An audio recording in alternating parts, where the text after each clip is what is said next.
Bon, Madame Mokedem, la bibliothèque est très, très honorée de vous recevoir dans ses murs. Et je vous remercie beaucoup d'être là. Vous avez été invité à l'invitation de 4 lycées, 2 lycées lyonnais, Saint-Just et puis Louise Labbé, un lycée de Neuville qui s'appelle Rosa Parks, et puis le lycée hôtelier de Saint-Chamond. Voilà. Alors, vous m'avez dit, quand je suis allée vous chercher à la gare tout à l'heure, que ce livre-là, Je dois tout à ton oubli, était le livre le plus dur et celui qui vous avait demandé le plus de travail d'écriture, et que c'était ce choix-là vous étonnait dans l'ensemble de votre œuvre. Alors ça, c'est peut-être une question que vous pourrez poser tout à l'heure. Pourquoi ce choix? Même la poser immédiatement. Et les élèves vont vous interroger depuis la salle, et même certains vont lire des extraits depuis la salle. On va se promener avec un micro. Voilà, donc quand vous m'avez posé cette question, moi je vous ai répondu que leur professeur n'avait pas froid aux yeux. Voilà, donc explications et commentaires maintenant ensemble. Merci encore à vous tous. Alors, bonsoir à tous. Avant les questions, je voudrais d'abord vous dire merci pour cette invitation. Et merci de m'avoir lu. Mon autre casquette, mon autre passion dans la vie, c'est d'être médecin. Je suis néphrologue, donc je m'occupe du rein artificiel, des maladies rénales, de ce qu'on appelle la dialyse, la transplantation rénale. Et c'est un accompagnement très rude, très âpre, parce que c'est la maladie, ce sont des maladies chroniques, et donc c'est parce que la néphrologie pédiatrique est une spécialité à part. Donc j'ai surtout affaire à des gens âgés, et la population française vieillissant de plus en plus, donc à des gens très très âgés et malades. Et je suis vraiment toujours ravie de rencontrer les jeunes, et dans mon autre passion, et avec une autre activité, d'être plutôt dans l'écoute et dans la transmission d'une mémoire, d'un esprit critique, d'un pan de notre histoire. Voilà, donc ça c'est le côté revigorant après la solitude de l'écriture. Et la parole est à vous, je répondrai largement à vos questions. Bonjour. Bonjour. La main de la mère qui s'empare d'un oreiller blanc l'applique sur le visage du nourrisson allongé par terre auprès de la tante Zaya et qui appuie. Cette main qui pèse sur le coussin et maintient la pression. Les spasmes à peine perceptibles du bébé ligoté par des langes qui le sanglent, de la racine des bras à la pointe des pieds. Le cri muet des yeux de Zaya qui semble tout figé.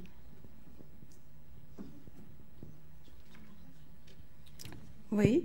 Quelle est la question? Pourquoi avoir choisi d'écrire la scène qui ouvre le roman en italique?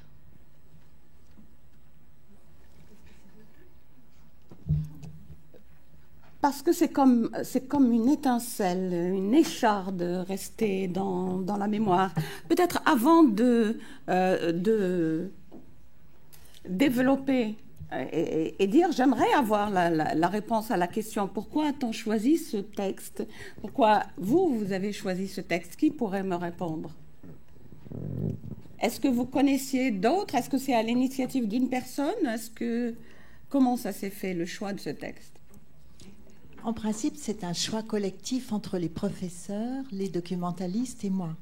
Les élèves le découvrent à cause de notre choix, nous. Hein. D'accord. Donc c'est juste comme ça, quoi.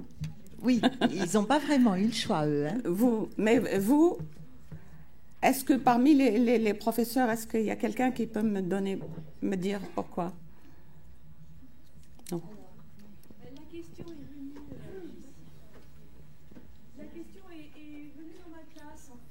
Oui. Oui, ce sont d'abord les italiques qui ont frappé une de mes élèves, d'où la question. Et c'est sûr que comme la scène est répétée plus tard en lettres d'imprimerie tout à fait normales, on a éprouvé le besoin de se remémorer ce texte pour insister sur ces italiques. Parce que c'est quand même le seul passage du roman qui est en italique. Oui. Voilà, donc c'est surtout la forme qui avait... D'accord. D'accord. Voilà. Ce texte, pour moi, même s'il est sous forme de roman, je dis elle. J'ai mon héroïne, elle a un autre prénom que le mien. Elle est cardiologue alors que je suis néphrologue. Ce texte vient après 2 autres textes, après La transe des insoumis et Mes hommes, qui sont des récits autobiographiques.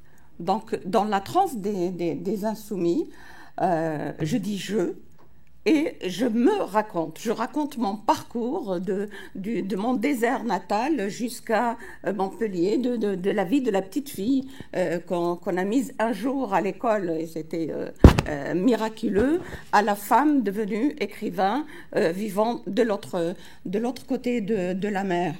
Et dans La transe des insoumis, le fil, je n'avais pas envie d'écrire une autobiographie comme ça, jour par jour, en déroulant le parcours de façon chronologique. Donc je l'ai fait en plusieurs temps. Donc dans un premier temps, c'est la transe des insoumis. Le fil conducteur, je me suis demandé quel pouvait être le fil conducteur. Et il est venu, en fait, assez facilement. C'est l'insomnie. L'insomnie de la petite fille là-bas. Et mes textes sont balancés entre là-bas et ici. Et ça commence ici. C'est la femme, médecin, écrivain, qui vient de se séparer d'un homme de seul homme avec lequel elle est vécue, qui était un grand amour. Et voilà, donc dans cette solitude retrouvée, et dans l'écriture, bon, et là-bas, la petite fille, j'ai cherché quand avait commencé l'insomnie. Et je me suis revue, peut-être à 4-5 ans. Je vous dis, je suis une fille d'une famille très pauvre. Mes parents avaient été nomades sur les hauts plateaux algériens. Les nomades des hauts plateaux, à l'inverse des nomades du désert, sont plutôt des bergers, des éleveurs de troupeaux. Et les femmes travaillent la laine et ils vivent en fait des produits du mouton.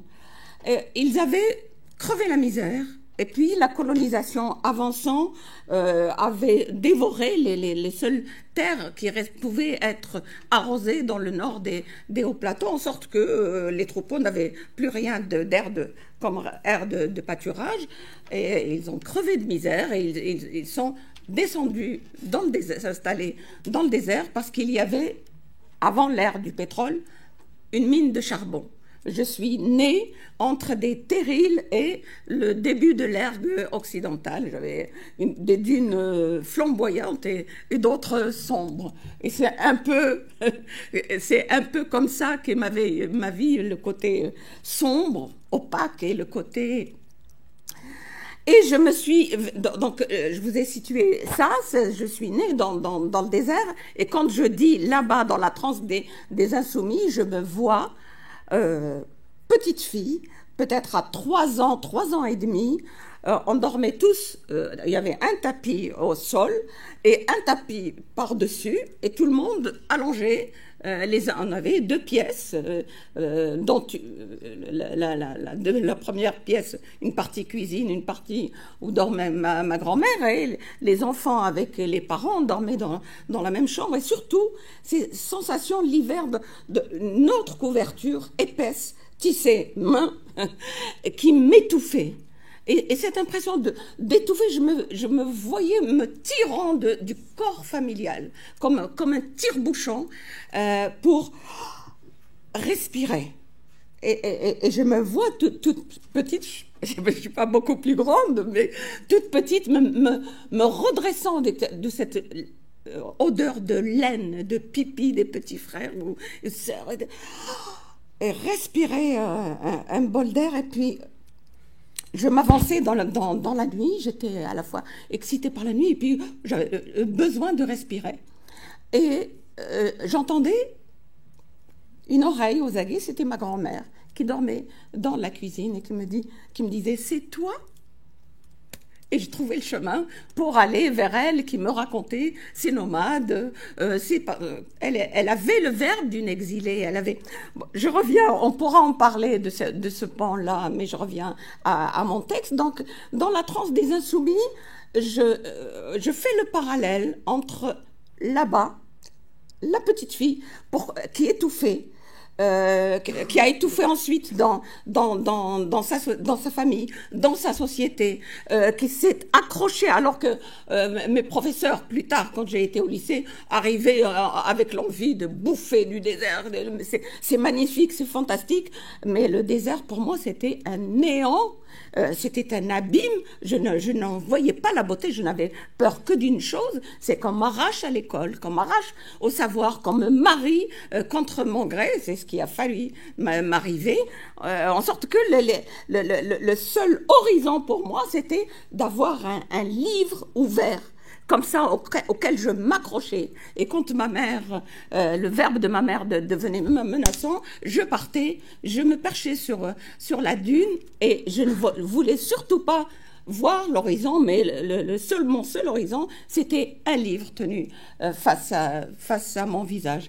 Et donc, en face, je mettais dans la transe des insoumis, en regard, les textes de la femme devenue adulte, qui s'est battue là-bas, puis ici, d'abord pour exister dans un monde d'hommes, puisque là-bas, à partir du moment où j'étais suffisamment grande, j'étais plutôt dans un milieu masculin, et je ne parlais pas surtout à ma mère, ni parce que c'était pas elle qui décidait. Donc j'affrontais les hommes de ma famille, et ensuite le milieu médical ici, puis la femme qui écrit. Ce que coûte et ce que rapporte aussi l'écriture. Et quand je dis rapporte, je ne parle pas en termes financiers, mais c'est l'accomplissement, c'est l'ultime.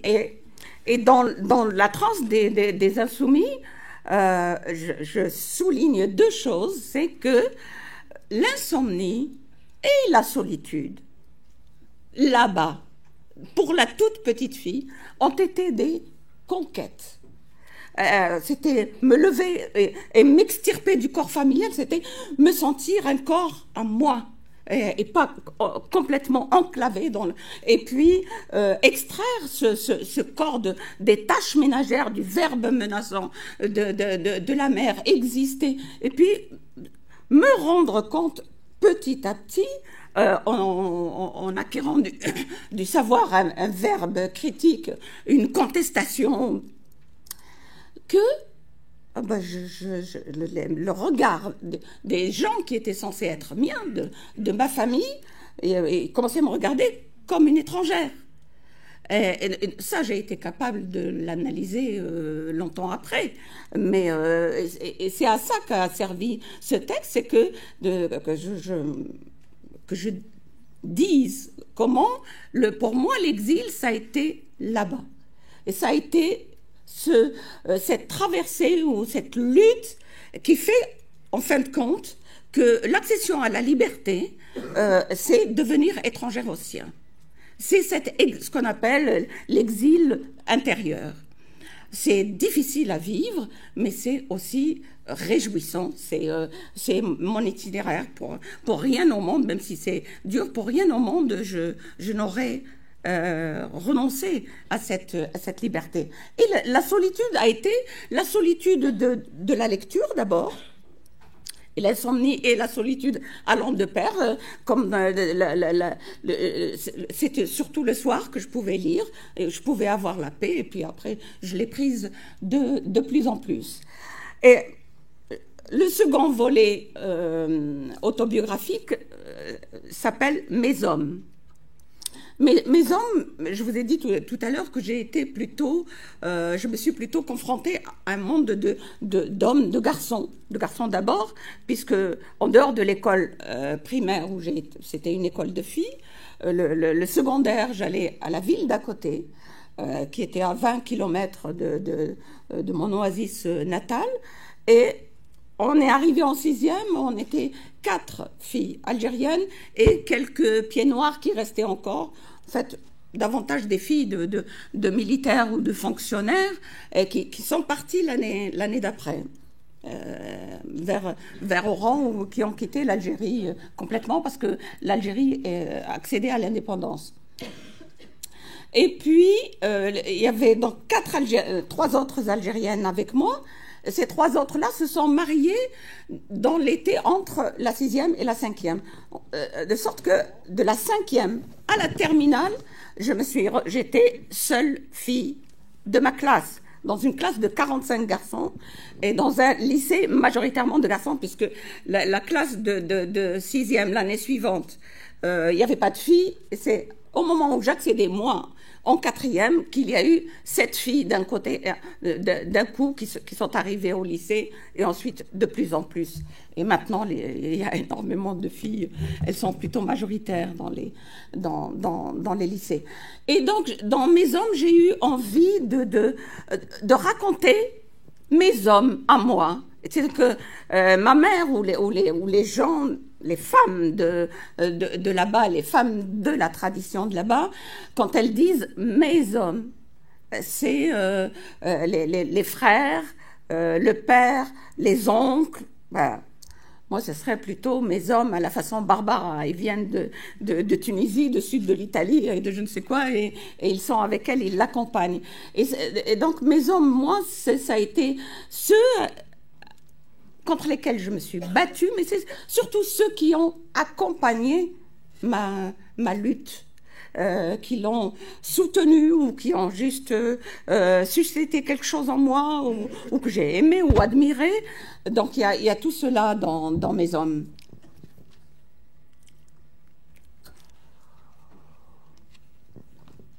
Et c'est après.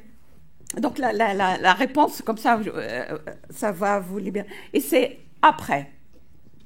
Après avoir écrit Mes hommes, je m'étais dit, bon, j'ai fini avec le volet autobiographique, je vais pouvoir revenir au roman. Et un jour, ça c'est dans ma vie de médecin, je suis de garde.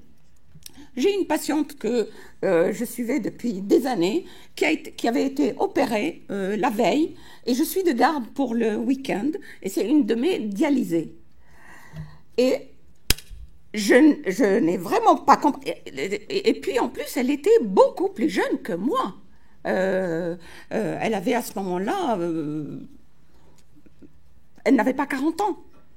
Et elle m'a, comme on dit dans notre jargon médical, elle m'a claqué entre les doigts et je n'ai rien pu faire. Je l'ai vue partir, je l'ai massée, intubée, j'ai appelé au secours le cardiologue, on l'a mis sous respirateur, il n'y avait rien à faire. Cette femme, je l'ai vue partir et ça m'avait...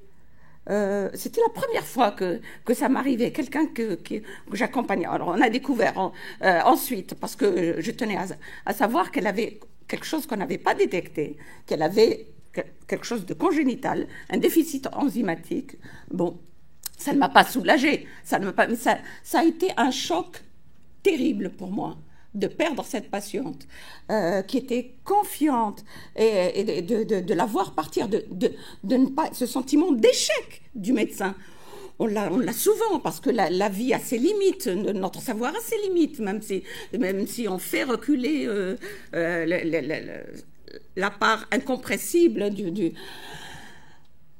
Mais ce choc-là, je suis rentrée chez moi, il y avait une tramontane terrible qui soufflait. J'avais besoin de ce vent qui hurlait dans mes arbres. J'ai allumé le feu dans ma cheminée et je me suis posée devant mon feu.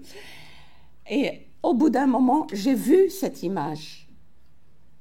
Cette image qui est la scène inaugurale du... je me suis dit que j'étais en état de choc, que ça allait me passer. Bon. Et cette image revenait. je me suis levée, j'ai pris un whisky, je me suis dit, et j'ai appelé une amie qui est ma grande amie, qui est néphrologue comme moi, que j'ai connue au tout début en arrivant à Montpellier. J'ai dit, Mathilde, on a parlé, elle me dit, mais tu es épuisée. Bon, mais écoute, au bout d'un moment, je dis, mais ce qui me semble, c'est que c'est vrai. J'ai vécu cette image. Et la main que je vois, dans mon souvenir, je ne voyais que la main, mais je savais que c'était ma mère. Elle me dit, écoute, je viens. Elle vient, on en parle, et ça a été encore plus tragique que tout ce qui pouvait m'arriver. C'est pour ça que je disais que ce livre-là était difficile. Et finalement, alors, des gens comme moi n'ont ni le temps, ni l'envie d'aller s'allonger sur le divan d'un psychanalyste. C'est l'écriture qui fait ça. Et j'ai compris que, à force d'aller gratter dans mon passé, en disant je, en assumant tout, et d'avoir écrit sur l'étouffement, j'ai fini par arriver vraiment à ce pourquoi, au pourquoi de mon insomnie. Je croyais que c'était uniquement une conquête. Je croyais que je fuyais ma mère et que je ne voulais pas lui ressembler uniquement parce qu'elle incarnait pour moi la tradition et tout ce que je ne voulais pas être. Or, il y avait quelque chose de plus grave et de plus enfoui, vraiment, qui était comme ça, comme une écharde dans la mémoire, et peut-être, ça c'est l'optimiste que je dis, et peut-être que c'est cette scène que j'ai oubliée toute une vie, qui a fait que j'étais constamment décalée, constamment dans un manque, constamment assoiffée, constamment dans ce que un terme de l'écrivain portugais Fernando Pessoa qui dit l'intranquillité. Je crois que ça me caractérise complètement. Et c'est ça qui a fait sans doute que j'ai été tellement accrochée aux études, tellement inquiète de l'étouffement familial et qui est peut-être à la genèse de l'écriture. Voilà. C'était, je pense, important. J'en ai parlé avec Boris Cyrulnik, vous savez, qui a écrit sur la résilience et qui m'a dit, bah oui, tu es un cas de résilience. Et c'est lui qui m'avait dit, quand on en avait parlé, je lui en parlais pas comme psychothérapeute, c'était parce que je le connais bien, et un soir qu'on a dîné ensemble, je lui ai dit, j'ai failli t'appeler, et ouais, il m'a dit, tu es écrivain, tu sais ce qu'il reste à faire. Mais pour ce texte-là, ne dis pas je, dis elle, pour évacuer ça de toi et écris-le. Et ça a été, même à écrire, ça a été très dur. Dur pas dans le sens de l'écriture en elle-même, mais dur dans le fait d'accepter que ça a eu lieu dans ma vie, que cette femme-là, c'était ma mère. Et l'écrire en essayant de ne pas être trop manichéenne, de ne pas l'accuser elle seulement, parce qu'elle a été le bras qui a exécuté un geste que demandait toute une famille, en fait. Voilà, c'est là. Je pense que c'était nécessaire de dire tout cela. Une autre question ? Alors, je crois que vous avez répondu à 2 des questions déjà qui étaient posées.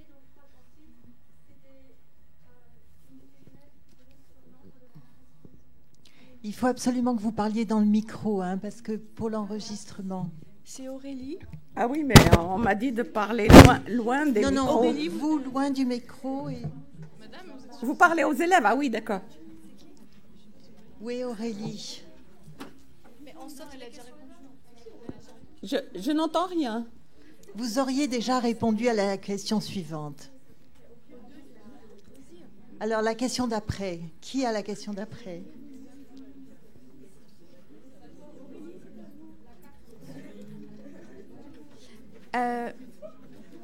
Non, il faut rien toucher.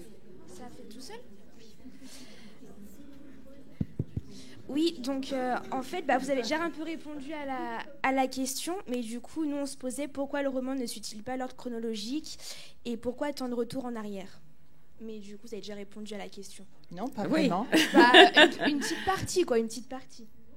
Oui, mais vous comprenez, je vous ai expliqué le cheminement.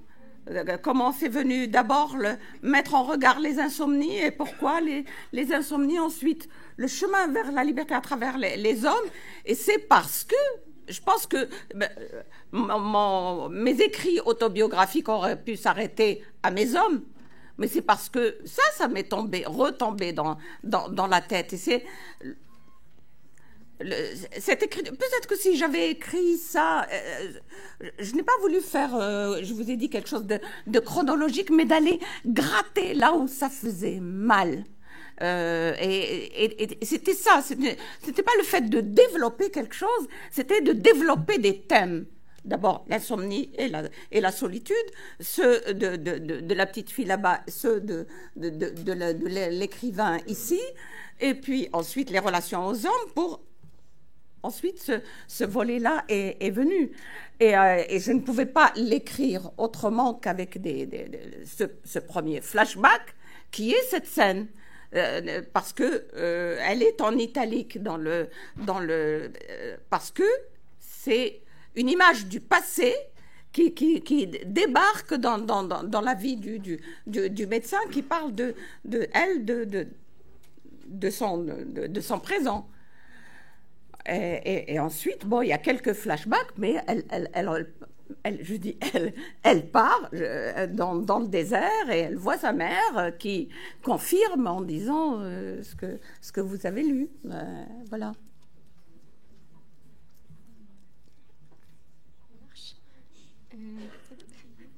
Oui, c'est bon. On aurait aimé savoir pourquoi l'oncle Jason n'épouse-t-il pas Zaya, puisqu'il a rompu avec Halima, et quel élément culturel pourrait expliquer ceci? Quel élément culturel? J'ai pas bien entendu. Je vais vous la répéter. Pourquoi l'oncle Jason n'épouse-t-il pas Zaya, puisqu'il a rompu avec Halima, et quel élément culturel pourrait expliquer ceci?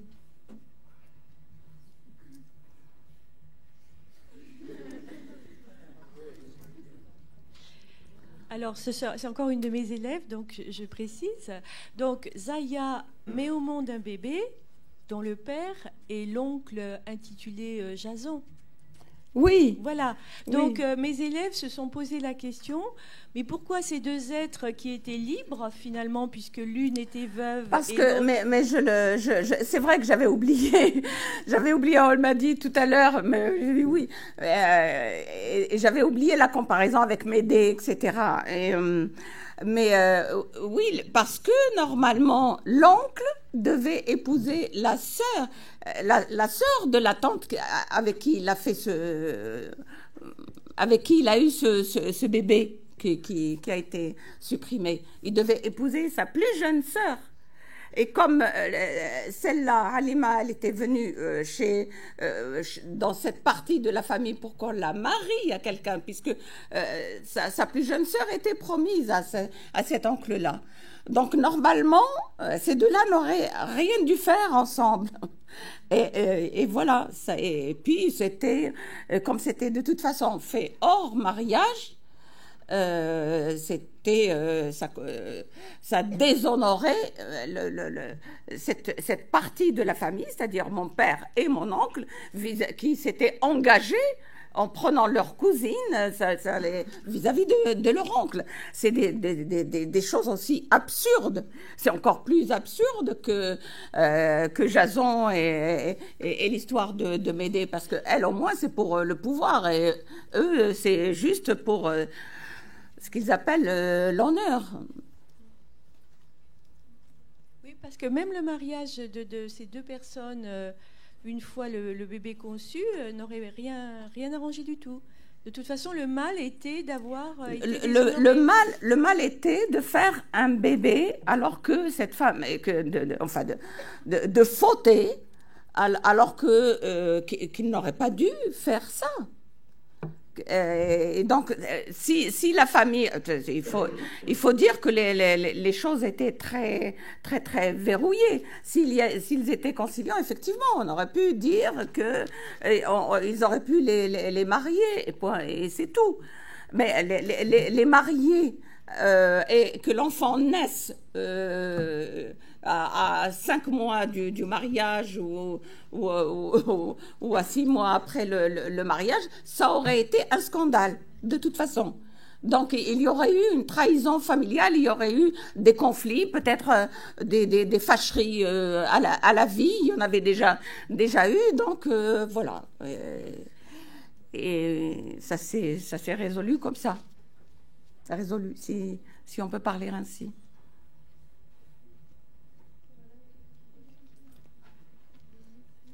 Une autre question? Qui veut un micro?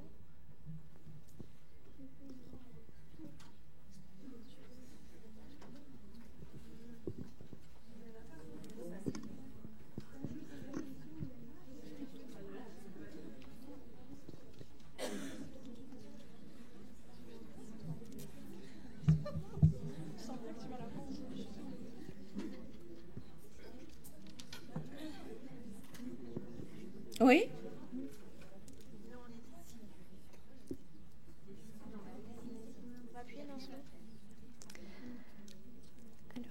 En fin d'après-midi, les 4 amis s'apprêtent à sortir. Ahurie, Selma voit Zineb nouer avec élégance un foulard autour de sa tête. Interceptant son regard, Zineb porte les 2 mains à ses oreilles et bafouille. « Je crois que j'ai un début d'otite. »« Ah oui, et tant qu'à faire des 2 côtés ?» La réplique cinglante de Selma provoque l'hilarité des 2 hommes. Vexée, Zineb les plante là et fonce dans la voiture. Après un moment de silence, dans le véhicule, Zineb se détend. Elle explique à son amie, le foulard c'est juste pour quelque temps, un dû au respect de son pèlerinage, une marque de considération des usages collectifs surtout, un signe de communion en somme. Elle ne renie rien les libertés conquises de haute lutte pendant les années d'université. Elle aurait même pu mourir pour ses convictions quand le seul fait de traverser la rue tête et jambes nues, c'était de se proclamer de ce camp-là. Oui. Est-ce que, selon vous, Zineb et Rachid ont trouvé un beau compromis pour vivre entre tradition et modernité? Un beau compromis? C'est difficile à dire parce que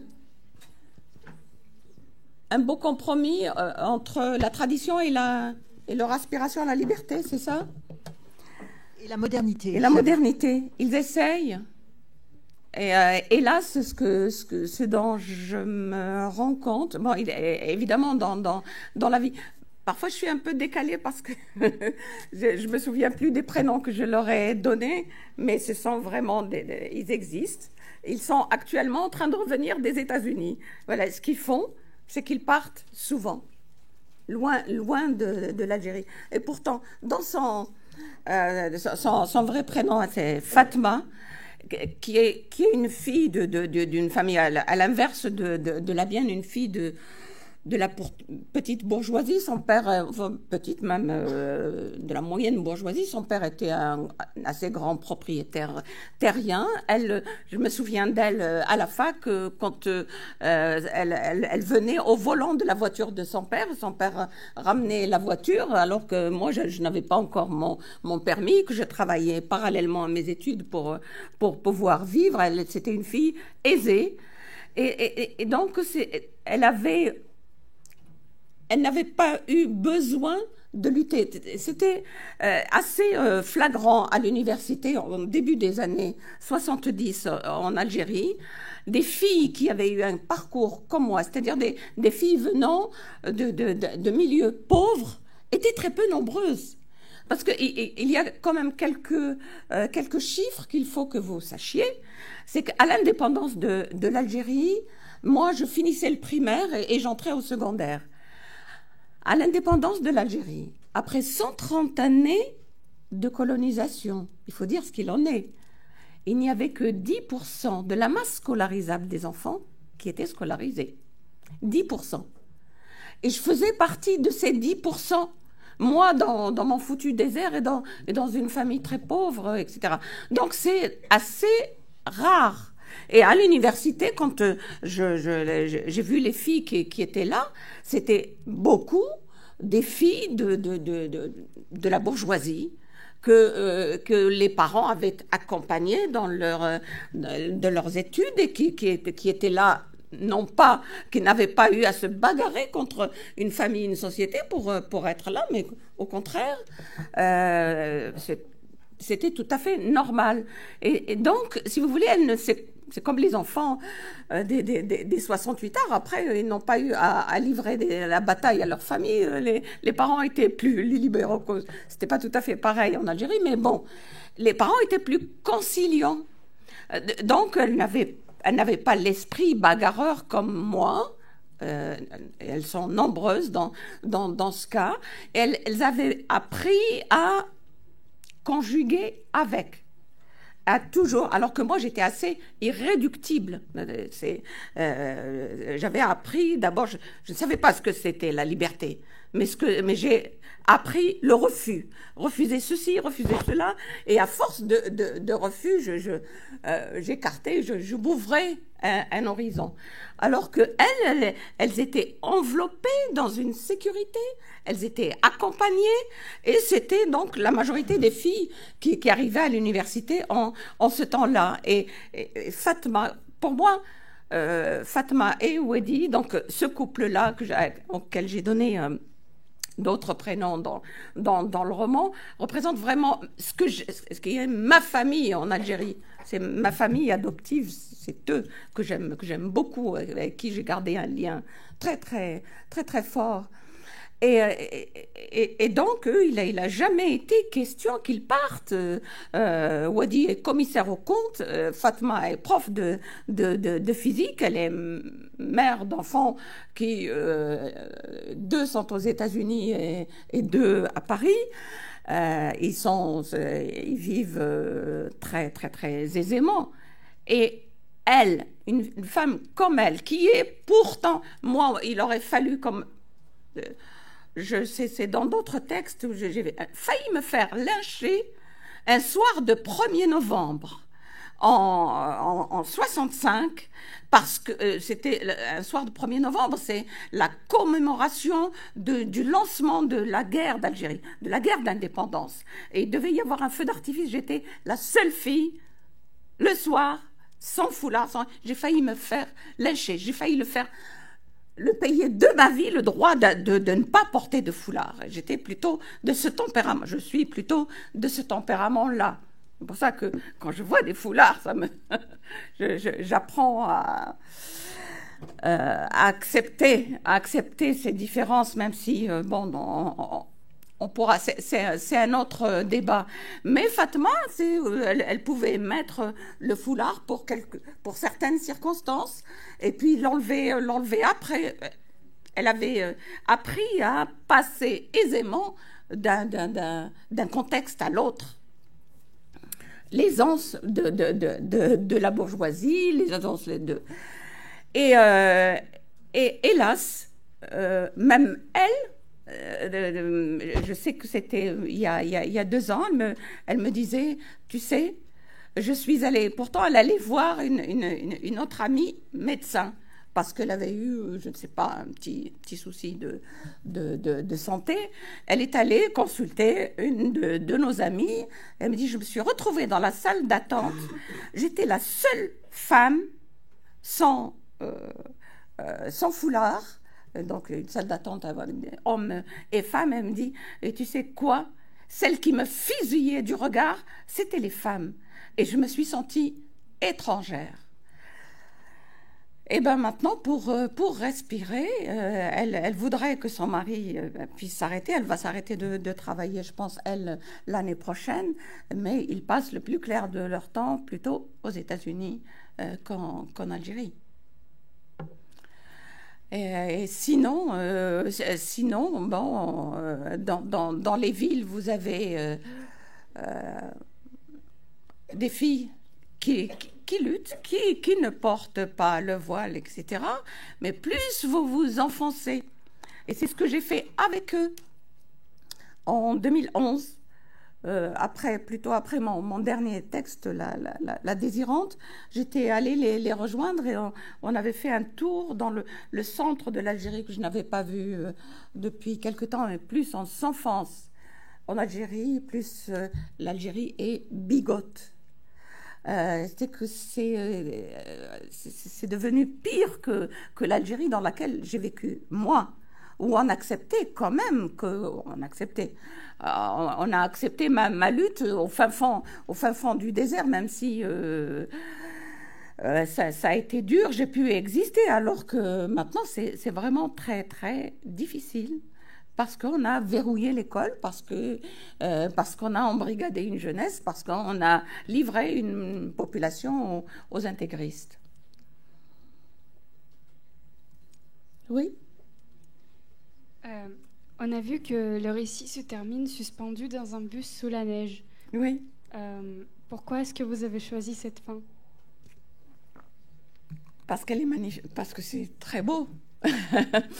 De partir, je m'y attendais vraiment pas à voir la neige. C'était puisque vous avez lu le texte, partir de ce lieu-là qui avait été un lieu traumatisant pour moi, et il n'y avait pas d'avion pour revenir. Il aurait fallu que j'attende une semaine sinon.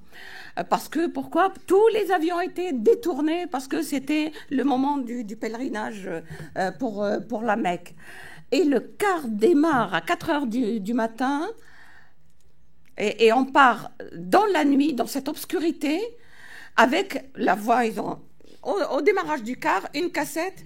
Et je me suis pris dans la tête 3 heures de Coran. C'était hallucinant. J'avais l'impression de revenir avec le cercueil de ma mère, ou avec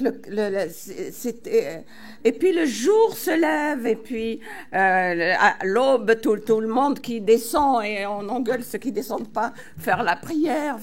J'ai eu l'impression d'une ascension comme ça, puis traverser les hauts plateaux dès qu'on arrive aux endroits où il y avait les arbustes. C'est des paysages grandiose, magnifique, les hauts plateaux. C'est la terre de mes aïeux. C'est une terre rouge, c'est des steppes d'alpha comme ça. Quand il y a un peu d'air, vous voyez ce bleu-vert de l'alpha sur la terre rouge. C'est magnifique, c'est l'air des chevaux. Dès qu'on approche les endroits où il y avait des arbustes, c'était couvert de plastique, de sacs de plastique de toutes les couleurs. Et vous voyez, j'avais l'impression de vivre deux pollutions. La pollution des esprits par une bigoterie, une religion, ce fanatisme qui poissait, et puis la pollution de la terre, de cette belle terre d'Algérie, aussi par la modernité, comme si ce peuple, ce pays n'avait droit qu'au pire. Au pire de ce qui pouvait arriver. Et ce décalage entre les déchets de la modernité et le visqueux de ce côté religieux, obséquieux, comme ça.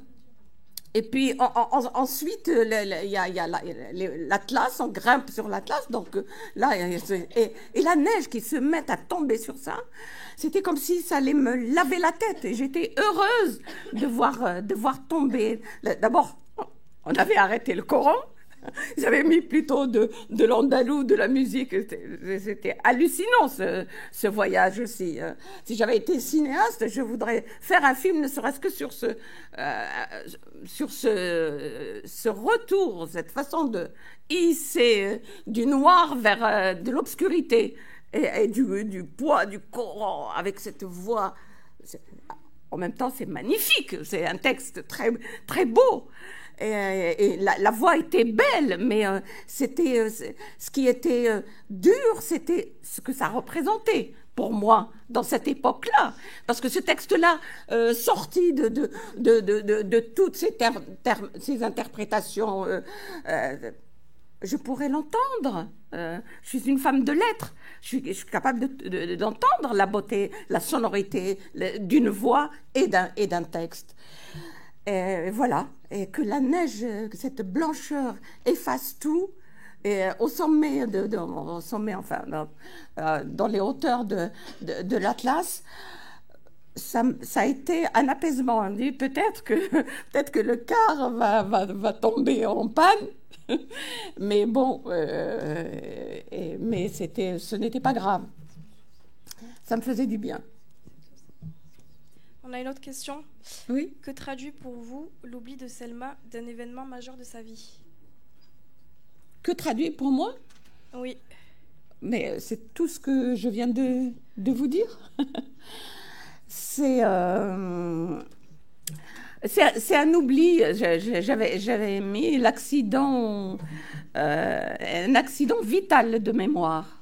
On dit un accident vasculaire cérébral, un accident, un infarctus. Et moi, j'ai fait un oubli. Mais ça a été vital, cet oubli.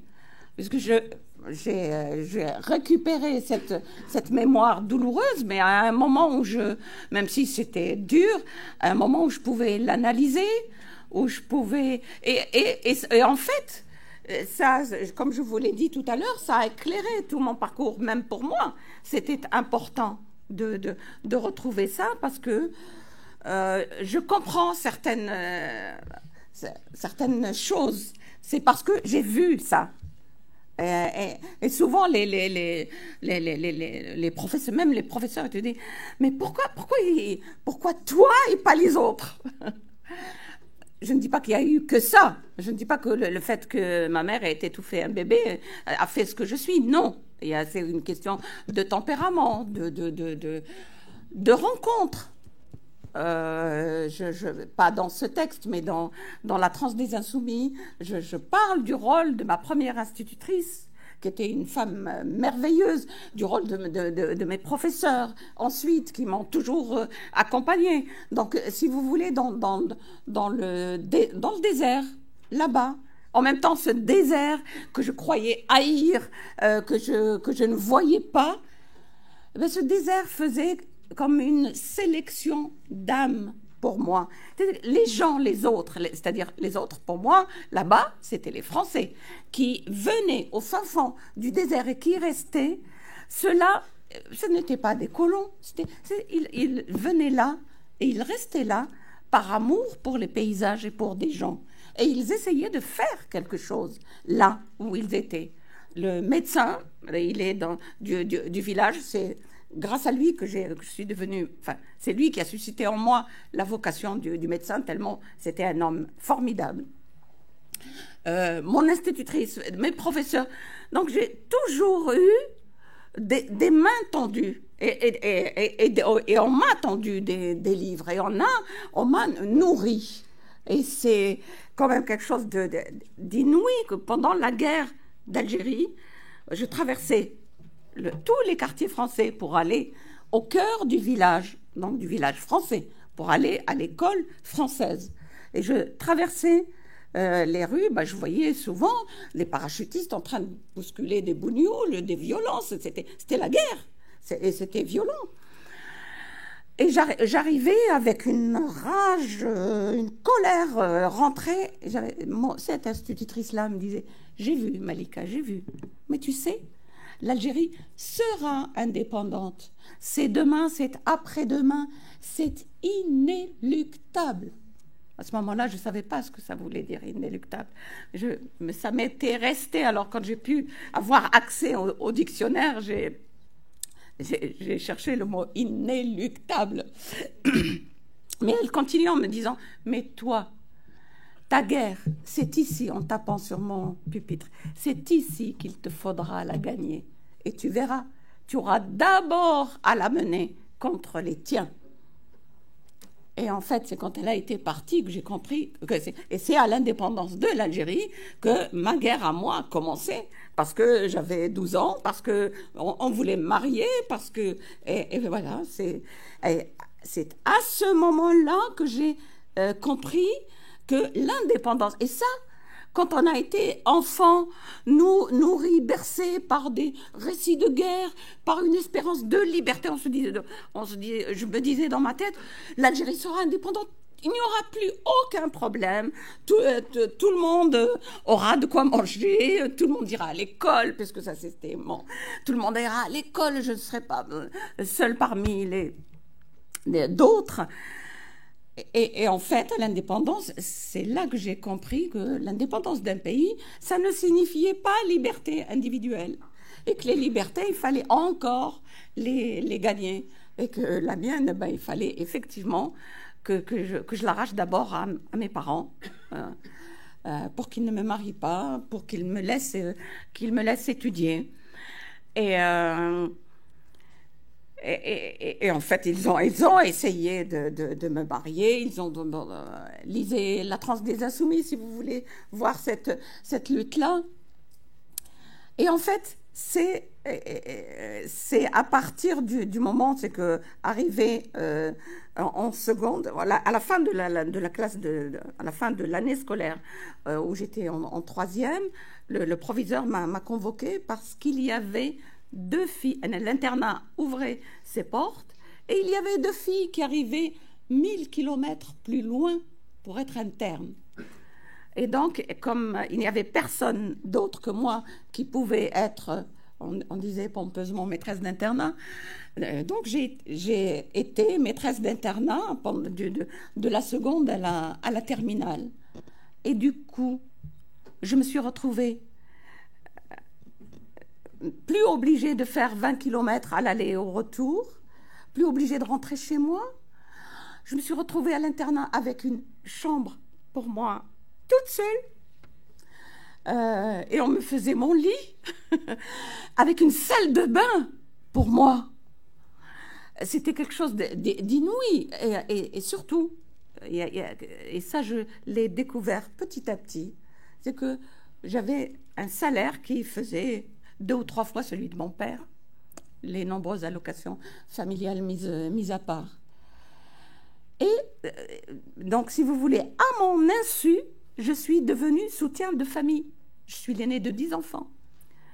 Et les premiers mois, j'allais à chaque fin de mois donner mon salaire à mon père et m'assurer que on ne parlait plus de mariage chez moi. Mais il n'a plus été question de mariage parce que j'étais celle qui nourrissait la famille.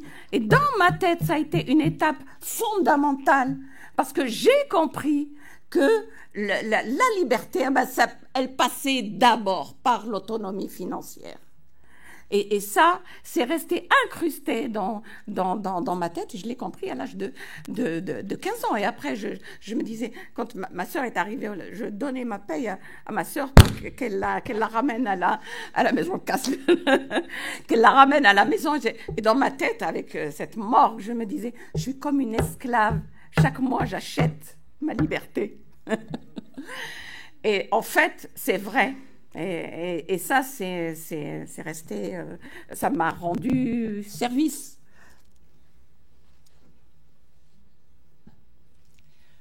Bonsoir. Bonsoir. Vous avez créé en Goumi un personnage homosexuel. Pourquoi ce choix? Je ne l'ai pas créé. Je ne l'ai pas créé, mais parce que j'ai un grand ami homosexuel, un de mes meilleurs amis, quelqu'un que j'adore. Et je connais le couple. Lui, c'est un Français ici. Il a son copain. Ils vivent ensemble depuis des années. Et puis, je lui avais dit, je peux vous dire son prénom, je lui avais dit, Roger, ça me chagrine beaucoup, mais je ne pourrais pas te mettre avec mes hommes. C'était un gros chagrin pour moi que cet homme-là qui compte dans ma vie, qui est pour moi comme un frère d'adoption, vraiment, comme je le décris pour Selma dans Je dois tout à ton oubli. Et pourquoi je ne pouvais pas l'écrire parmi mes hommes? C'est parce que... Mais lui aussi, ça le chagrinait. Mais je lui disais, mais c'est à cause de son copain. Parce qu'on a une telle complicité, tous les deux, qu'il a besoin de me voir. J'ai dîné avec lui avant-hier soir. Et il partait en Afrique du Sud donc pour 15 jours, donc on a dîné ensemble. Il a besoin de me voir seul pour me raconter les choses qu'il n'a pas envie que son copain sache. Par exemple, les infidélités ou des petites choses comme ça. Donc on est vraiment complices et je ne pouvais pas l'écrire sans décrire cette grande complicité, cette confiance qu'il a en moi. Je ne pouvais pas le faire sans blesser l'autre que j'aime beaucoup, qui est aussi un bon copain, mais c'est d'abord Roger qui est... Donc je lui avais dit, écoute, je te mettrai pas là, mais et puis cette part, ces êtres un peu à part, avec une part de féminité assumée ou cachée, sont un sujet littéraire et me touchent, m'attendrissent ou m'interrogent. Et dans mon prochain roman, il y a encore, dans celui que je suis en train d'écrire, il y a encore un homosexuel. Et parce que leur vie, vous avez vu ici, c'est déjà pas facile. Alors en Algérie, c'est un enfer. Être homosexuel en Algérie, c'est infernal. Voilà. Et le rôle de l'écrivain, pour moi, c'est aussi d'interroger une société. C'est de lui décrire des êtres avec leur vulnérabilité, tels qu'ils sont. Ils ont cette sexualité. Et puis, et voilà comme ils en souffrent, et voilà comme ils sont marginalisés, et voilà. Bon. Et c'est... on dit que des fois, un bon roman vaut mieux qu'un essai parce que un bon roman, il vous montre les vulnérabilités, la souffrance d'un être, les complications, la complexité d'une société, ses travers, ses abus.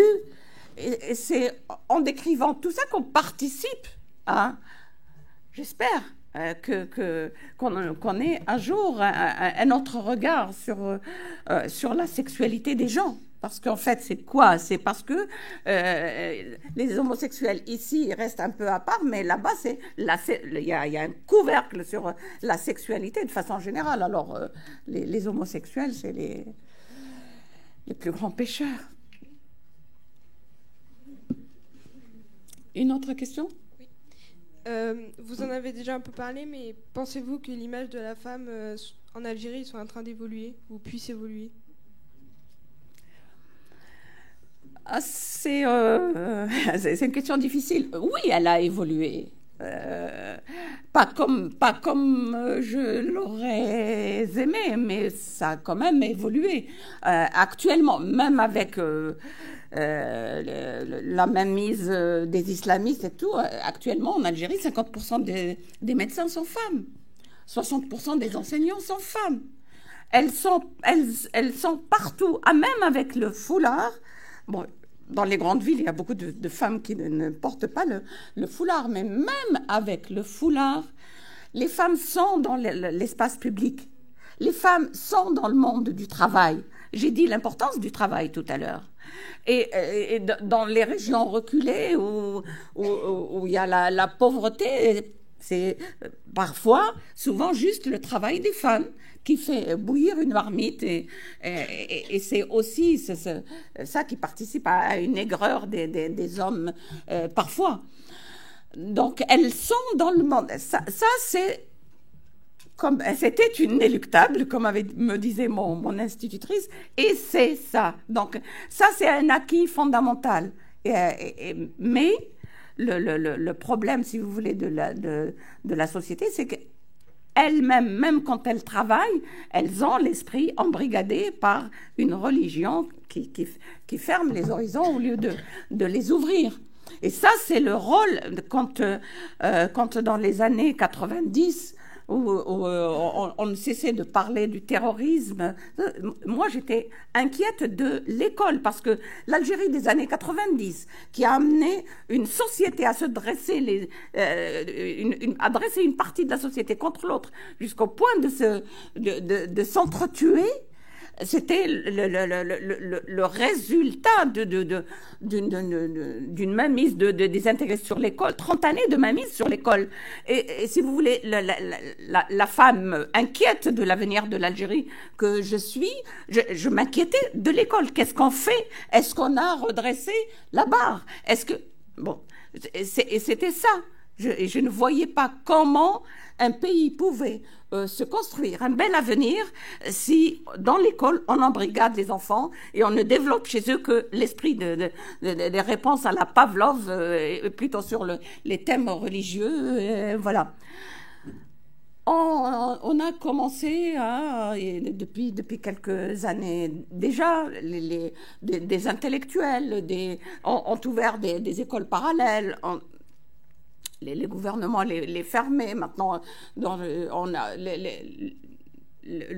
sous l'influence des islamistes, le français avait été quasiment balayé de l'école primaire. Maintenant, il est réintroduit à l'école primaire. Et puis, l'école change.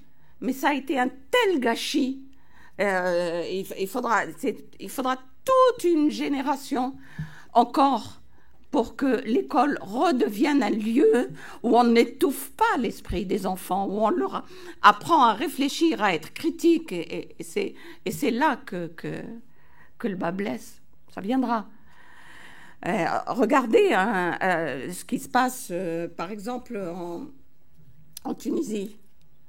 La Tunisie... La chance de la Tunisie, c'est que, si l'on peut parler de chance, c'est que la Tunisie n'a pas de pétrole. Et donc, les ressources du pays, c'était sa jeunesse et le tourisme. Et donc, ils ont fait attention à l'école. Il y a aussi l'héritage de Bourguiba, il y a aussi... Bon, ils ont fait attention à l'école. Donc, en Tunisie, il y a une classe moyenne. Et puis, il y avait c'était plus libre en Tunisie, les gens ont moins fui qu'en Algérie. Et il y a une classe moyenne qui est celle qui a fait la révolution, qui a donné le coup de départ à ce qu'on a appelé le printemps arabe. Vous savez que ça a été, on leur a volé et ça a été encore les islamistes, mais parce qu'ils sont mieux organisés. Mais c'est une bataille de longue haleine et ça viendra. Ça viendra, et j'espère d'abord en Tunisie. Bonsoir. Bonsoir. Ne vous sentez-vous pas infidèle à vos origines en faisant tant de reproches aux traditions de votre pays natal? Non, je lui rends, j'espère, le plus grand service.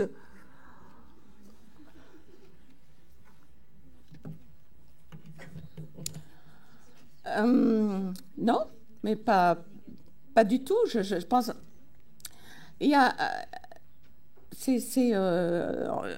J'en parlais tout à l'heure. C'est quelqu'un qui s'appelle Tahar Djaout, qui est un journaliste, qui était un journaliste, poète et écrivain, qui a été tué dès le début de la guerre civile. Il a été tué en 93 de 3 balles dans la tête.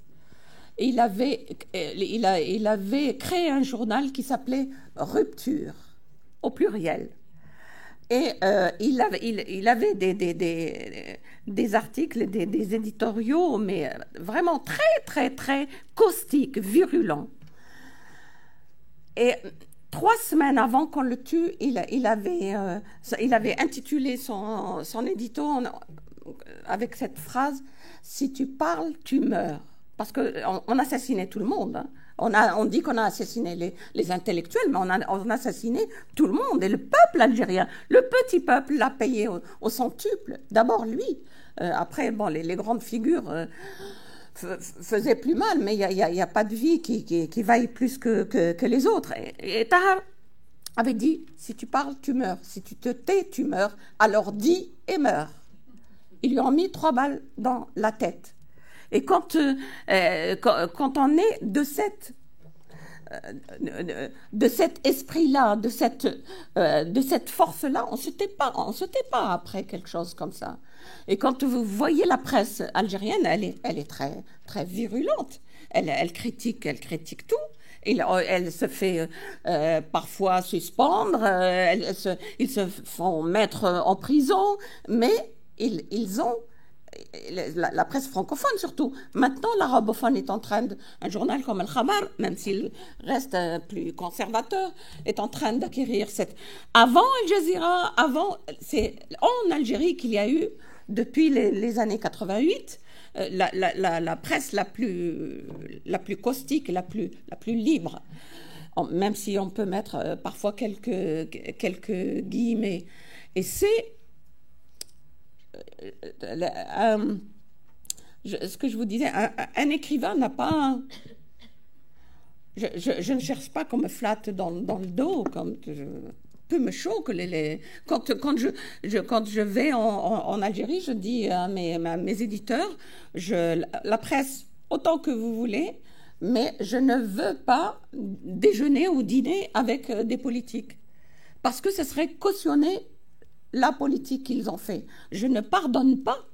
Je ne pardonne pas au gouvernement algérien. Je voudrais qu'un jour, et ça même en Algérie, il y a certains endroits où aujourd'hui on me lyncherait si je le disais, et pourtant je le dis, qu'un jour je voudrais que les Algériens fassent le procès de Boumedienne, du le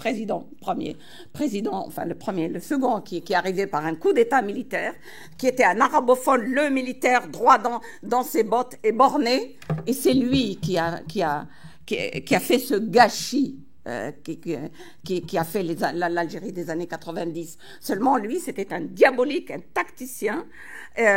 Toute la mafia politico-financière et islamiste, c'était des marionnettes au bout de ses doigts. Mais quand il a claqué, les gouvernants ont été des marionnettes dans les mains des généraux.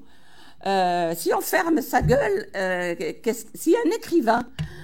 on n'est pas des ministres, en fait. C'est pas on se plie, on ferme sa gueule ou on s'en va. L'écrivain, c'est un électron libre. Et moi, je ne dis pas que tous les écrivains doivent être engagés. Les écrivains, chacun est son thème, chacun est son parcours, chacun sa vie. Moi, mon parcours, il est celui-là. Et avec l'esprit critique que j'ai, je ne peux écrire que de cette façon-là. Est-ce que vos livres ont été publiés à l'étranger, notamment en Algérie, et comment ont-ils été reçus? Je suis traduite dans à peu près une douzaine de langues. L'arabe, ça a été une des dernières à venir. Mais c'est vrai que l'Algérie a traversé, pendant les années 90, même les éditeurs ont dû fuir l'Algérie. Maintenant, je suis traduite. Je suis traduite en Algérie, au Liban, au Maroc, en Tunisie. Et même, c'était l'année dernière, au repas, j'ai été l'invitée d'honneur du Salon du Livre d'Alger. Donc là, j'étais avec tous les auteurs et c'était le Liban qui était le pays invité du Salon du Livre. Et à un moment, à la fin du repas, j'ai vu venir vers moi un grand bonhomme. Il me dit « Malika, je suis votre éditeur libanais et je vous présente votre éditrice saoudienne. » Je suis traduite en Arabie Saoudite et j'ai vu une femme plus fluette que moi, une petite jupe, les cheveux bruns coupés comme ça. Il dit On a eu un mouvement, c'était nous étreindre, nous embrasser. Mais j'étais heureuse de voir une Saoudienne, je dis, et pas d'aller, je n'irai jamais dans un pays comme l'Arabie Saoudite, parce que je ne porterai jamais le foulard, c'est hors de question. Mais de savoir que mes textes, et c'était celui-là, je dois tout, t'en oublies. Donc c'est pas rien. Et que ce texte-là rentre en Arabie Saoudite par cette femme-là, c'est magnifique. Mais je ne veux pas donner de l'Algérie que le tableau noir. Quand j'y vais, vous me direz que peut-être ceux qui viennent me voir, ce ne sont que ceux qui m'aiment. Ceux qui ne m'aiment pas ne viennent pas. Mais je vois beaucoup de jeunes, et pas de jeunes filles ou de jeunes gens, et parfois des jeunes filles avec des foulards me regarder avec des yeux pleins d'admiration. Donc là, je ne les agresse pas. Je me dis, si mes livres pouvaient jouer le rôle quand jouaient les textes des autres, d'autres écrivains pour moi, un jour, celles-là vont se libérer du foulard et de tout ce qui les étouffe ou de ce qui les entrave, et que le chemin va être long, mais qu'elles le feront. Oui.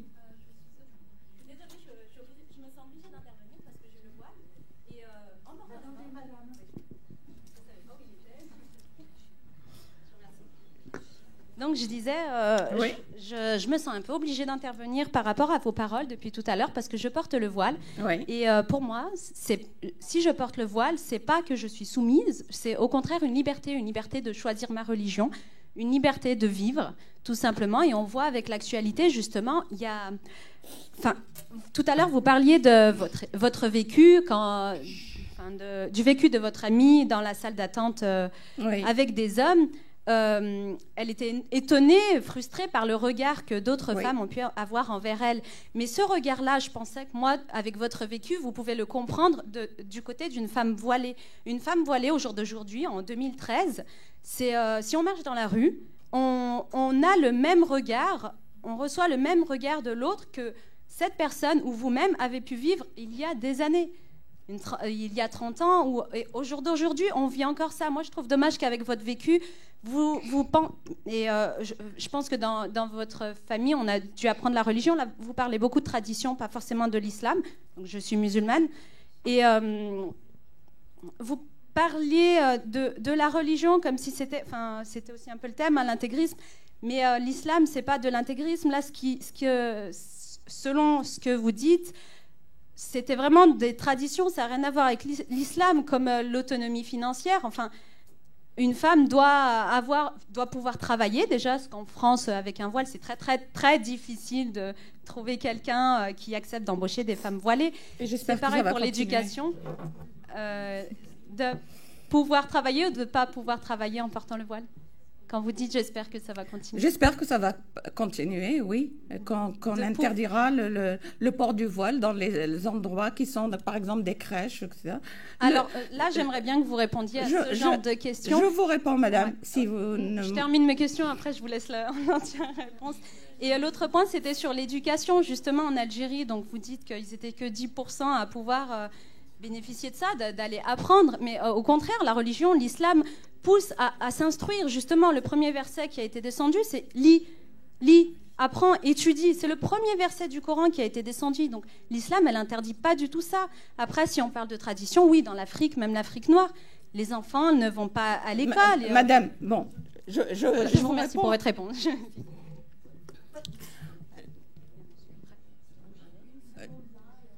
Excusez-moi, c'est pour en fait réagir à la question, mais si vous voulez répondre d'abord, si vous voulez. C'est pour réagir à ce que disait la dame. En fait, oui. Voilà. Je disais en fait, voilà, est-ce que sans manquer de respect pour les personnes qui pratiquent telle ou telle religion, je veux dire, est-ce que les gens se sentent obligés de s'afficher dans la rue avec leurs signes? Étant moi, je suis catholique pratiquant, je me sens pas obligé d'afficher ma croix quand je me balade dans la rue, quoi. Voilà, mais sans vouloir manquer de respect pour ces personnes-là, voilà. Et sinon, par contre, j'avais ma question que je voulais poser, c'était vite fait. S'il vous plaît, sinon je n'entends pas. Et en fait, ma question au départ, c'était, avant que madame parle, C'était ma question. En fait, il y a beaucoup de pays musulmans qui voulaient s'affranchir justement de ces dogmes religieux.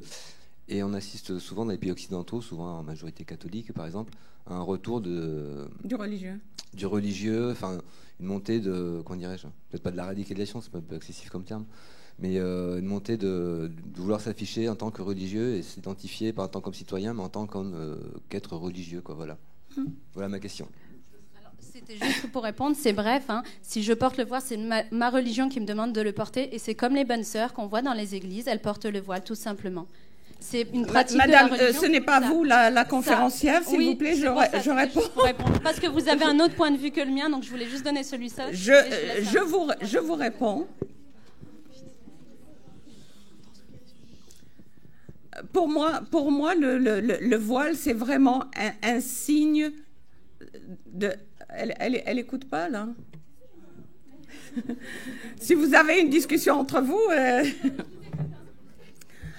Pour moi, le voile, c'est vraiment un signe de l'asservissement de la femme. C'est un signe de... je ne pense pas que... Le Coran ne dit pas qu'il faut absolument porter le voile. Ça, c'est le discours, les interprétations successives depuis le XIVe siècle. On veut ramener les gens au XIVe siècle. Et c'est devenu peut-être ici... Franchement, en France, c'est devenu... Madame, non, nous n'allons pas faire ça. C'est-à-dire que nous n'allons pas ramener le débat à un dialogue entre vous et moi. Vous avez posé une question, je vais y répondre. En plus, ensuite, c'est tout. Parce que je connais la didactique. C'est-à-dire que les gens, surtout quand ils sont embrigadés, ils ne veulent pas reconnaître la chose. Et je ne vais pas parler constamment de ce thème-là. Pour moi... Le corps de la femme n'a pas à être stigmatisé par du religieux. Et les cheveux de la femme, pourquoi les cheveux de la femme seraient un objet sexuel qui exciterait les hommes, qui ceci, cela? Mais bien sûr que si. Et c'est un signe d'avilissement du corps de la femme. Et j'espère bien, madame, qu'ici, dans ce pays laïque, où nous sommes beaucoup plus nombreuses, les maghrébines, les filles venues du Sud, venues se réfugier dans ce pays pour fuir, justement, les menaces que représentait la vague d'intégrisme. Et nous voyons ça se développer ici.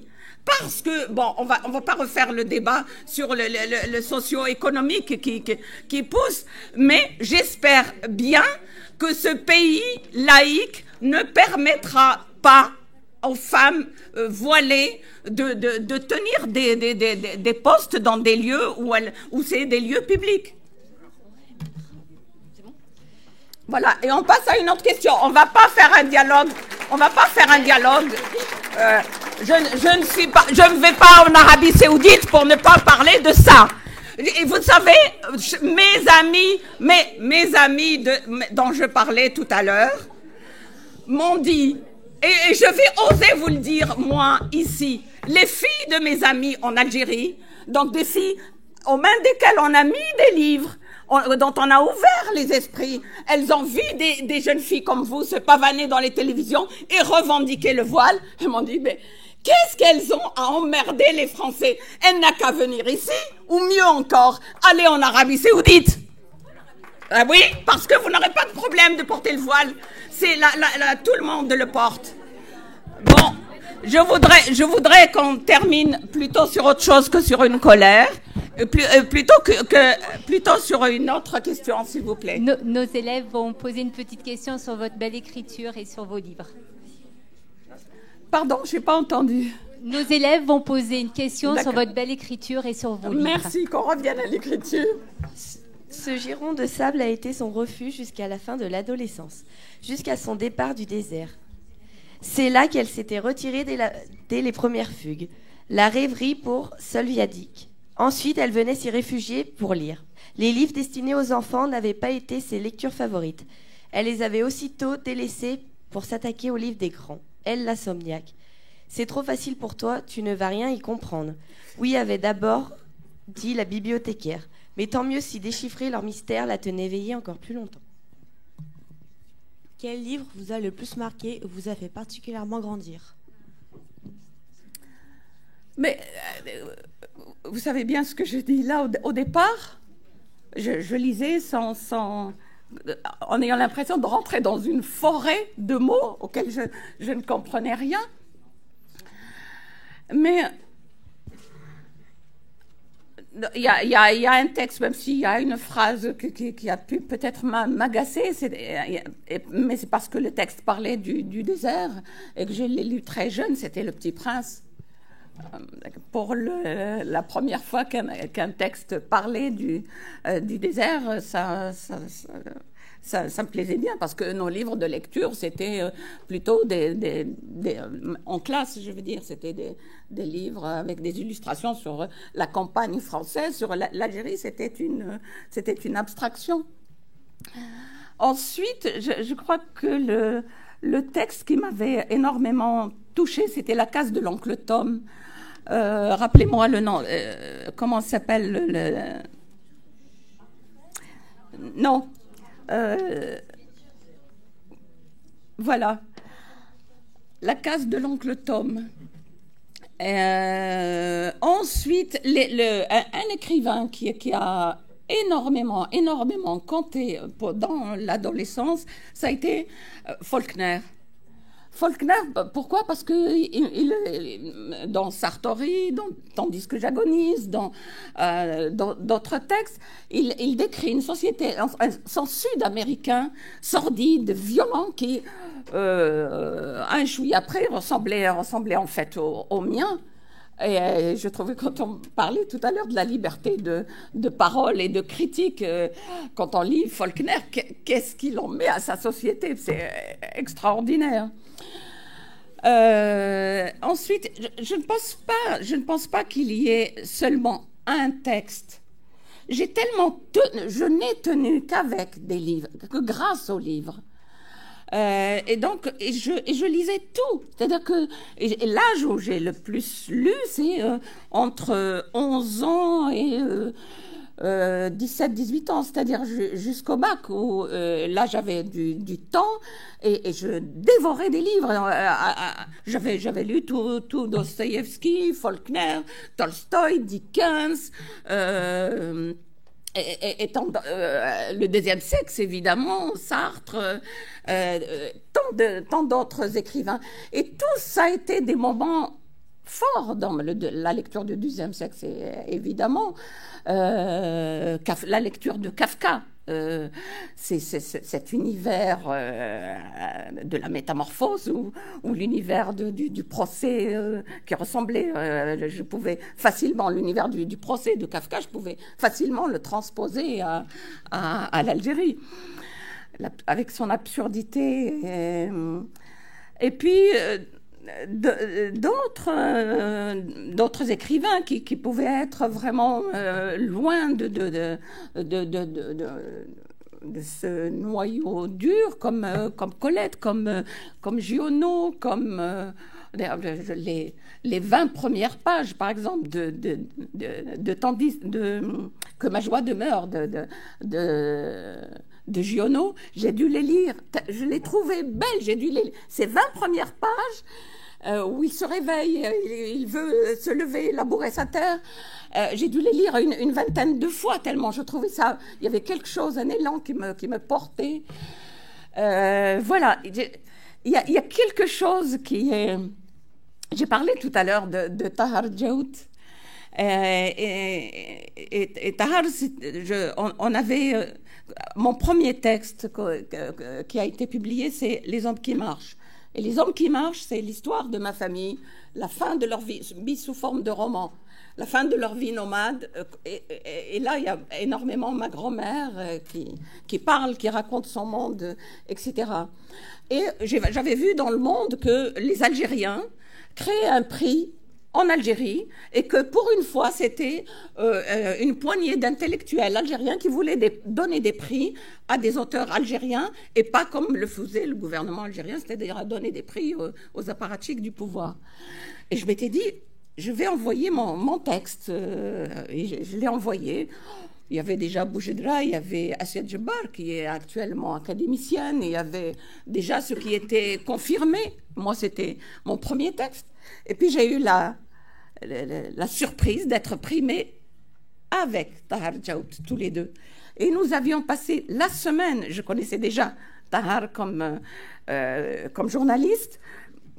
Quand il venait au salon de Montpellier, j'allais le voir, lui il était écrivain avant moi, j'allais le voir pour discuter avec le journaliste, avec l'écrivain, et donc il m'avait fait une superbe critique de mon livre, et on a été primés ensemble, on avait passé une semaine à faire la fête, et toute la presse francophone était là pour rendre compte de cet événement, le premier prix algérien. Et la traduction, normalement, c'était justement une version arabe. Donc, c'était dès le premier. Ça ne s'est pas fait. Je vous explique. C'est parce qu'après, il y a eu la guerre civile. Et c'était devenu un tel événement. Au bout d'une semaine, la gueule de Malika et de Tahar en première page des journaux, que la télévision qui nous avait boycotté, qui avait boycotté le prix. Pourquoi? Parce que c'est un organe de l'État, du gouvernement. Et donc, ils se sont trouvés quand même un peu... ils ont attendu. Ils m'ont cherché au bout d'une semaine où ils ont attendu que je parte.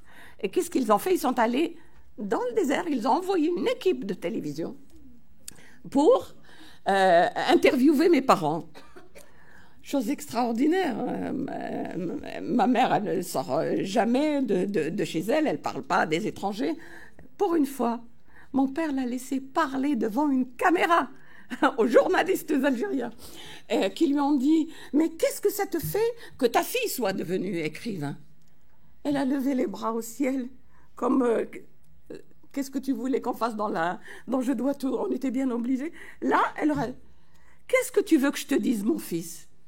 Entre ma fille et moi, il y a toujours eu un livre. » C'est-à-dire que comme j'étais toujours... Même quand elle s'endormait, elle se cachait le visage derrière son livre. Et comme je venais de partir, j'avais le gars du centre, le directeur du centre culturel français m'a téléphoné, m'a dit « Tu sais pas, je viens de voir ta mère, je vais appeler la télévision pour qu'il te l'enregistre. Je viens de voir ta mère. » Et voilà ce qu'elle a dit. Je trouve ça très beau.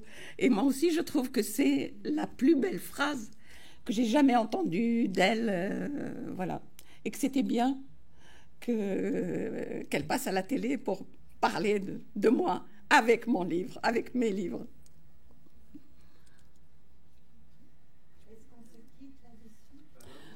Ça pourrait être... J'ai une petite question, ça ne vous dérange pas, c'était par rapport à... Je suis là, je suis ici. Par rapport à? Par rapport à quoi? En fait, j'ai l'impression... je suis d'accord avec pas mal de choses, enfin bref, mais j'ai l'impression que vous décrivez un pays comme l'Algérie qui est sclérosé, qui est intégriste, etc. Je voudrais savoir qu'est-ce qui a fait que l'Algérie, justement, dans les années 90... n'a pas sombré dans l'intégrisme. Voilà, aussi, je voudrais aussi rappeler quelques faits. Par exemple, aujourd'hui, il y a un tiers de l'Assemblée nationale algérienne est constitué de femmes. En France, je ne suis pas sûr qu'il y ait un tiers de femmes. Il y a un parti trotskiste qui s'appelle, avec Louisa Hanoun, qui est en France, qui est présidente de ce parti. En France, je ne sais pas s'il y a une femme qui est présidente d'un parti. Et je pourrais multiplier aussi les exemples. Et aussi, je voudrais noter la duplicité de la politique française, justement, avec, on va dire, au niveau international, avec ses accointances avec le Qatar, par exemple. Ah oui. Printemps, bientôt, appartiendra au Qatar, Paris Saint-Germain au Qatar. Et c'est la matrice de l'intégrisme, c'est là-bas. C'est-à-dire qu'il faut aller là-bas pour comprendre ce que c'est. Pourtant, ça n'empêche pas la France de faire des superbes affaires avec le Qatar, avec l'Arabie Saoudite. Donc, où sont les valeurs de la France? La laïcité, l'argent, on ne sait pas. Voilà, c'est tout ce que je voulais vous dire. Et pour l'Algérie, qu'est-ce qui a fait que l'Algérie a résisté justement dans les années 90, à lutter seule contre l'intégrisme, sans aide extérieure? Qu'est-ce qui fait qu'aujourd'hui, l'Algérie n'est pas intégriste? Contrairement à la Tunisie, on nous rabattait les oreilles avec la Tunisie, pays classe moyenne et tout. Aujourd'hui, ils ont voté. C'est Ennahda qui est au pouvoir et les takfiristes qui vont bientôt arriver. Donc, attendez, vous confondez un petit peu les choses. Là. Enfin, vous les mélangez. C'est-à-dire que les intégristes ne sont pas au pouvoir, mais la pression intégriste, elle est forte. Elle est en Algérie. C'est quand même eux qui détenaient ils avaient infiltré toute la société. Toute la société est devenue la plupart, enfin les 80% de la société. Et vous avez une femme l'actuelle ministre de la Culture est une femme. Quand pendant les années 90, avant de devenir ministre, elle sillonnait la France. C'était une passionnariat, c'était une femme, une résistante. Le meilleur moyen de elle avait fait écrire par Elisabeth Chemla, la journaliste, un livre qui s'appelait «L'Algérienne debout». Et la meilleure façon les Algériens disent d'elle maintenant, les progressistes, ils disent d'elle maintenant, c'est une femme couchée. Parce que justement, elle a accédé au pouvoir et pour le garder. Mais il y a quelques femmes au pouvoir, d'accord, mais le pouvoir en Algérie n'est pas une démocratie. C'est bien ça le problème. Et en dehors je vous ai dit que dans la société, les femmes ont accédé au travail. Mais le problème, c'est que en dehors des villes comme Oran ou Alger, rentrez dans l'intérieur du pays, vous verrez la pauvreté, alors que l'Algérie est un pays riche, c'est immensément riche. Tout ce qui se passe dans le Sahel, qui est vraiment terrible. Il faut que je boive une... Vous vous rendez compte, dans le Sahel, il y a des ressources énormes. Et les enfants de cette grande partie du désert ont été abandonnés. Alors qu'ils foulent les ressources à leurs pieds, ils étaient totalement abandonnés. Qui les ont pris? Ça a été les barons de la drogue, les intégristes avec les armes, les drogues dures venant d'Amérique du Sud. Ils leur ont donné de l'argent, des 4x4, des GPS et des téléphones portables. Et voilà, ils sillonnent le désert et ça a produit ce que l'on sait. Les problèmes politiques sont très complexes. Il faudra faire attention à ne pas faire d'amalgame. Ce qui s'est passé en Tunisie est important. Seulement, le problème des démocrates, c'est qu'ils sont dans le bouillonnement, ils sont comme une génération spontanée, et ils ne sont pas organisés. Alors que les islamistes sont organisés, ils ont de l'argent pour mobiliser. Le travail qu'ils font dans les mosquées, ici et ailleurs, je suis d'accord, mais l'argent vient d'où? La question qu'il faut se poser. Elle vient de l'Arabie Saoudite et de l'Iran depuis toujours. Et du Qatar. Le Qatar, c'est maintenant. Mais voilà. Au départ, en Algérie, ça a d'abord été l'Arabie Saoudite et la Tunisie. C'est le Qatar qui finance tout ça. Et le Qatar... Monsieur, il y a quand même une chose, je ne voudrais pas qu'on mélange tout. Tout de même, en France, on est dans une démocratie. La meilleure preuve, c'est catastrophique. Actuellement, le contexte politique est catastrophique. Mais tout de même, des journalistes, en sortant des faits, ils peuvent débarquer des ministres. Ils peuvent mettre à mal un gouvernement. Ce n'est pas le cas de l'autre côté. Donc, il y a un long travail à faire. Je suis d'accord. C'est un début. Mais la duplicité du gouvernement français avec le Qatar, avec l'Arabie Saoudite. Oui, mais bon, ça c'est le monde des affaires. Printemps, Galeries Lafayette bientôt va appartenir au Qatar. Et en même temps, ils financent les terroristes au Mali, en Syrie, etc. Donc il faut se poser la question.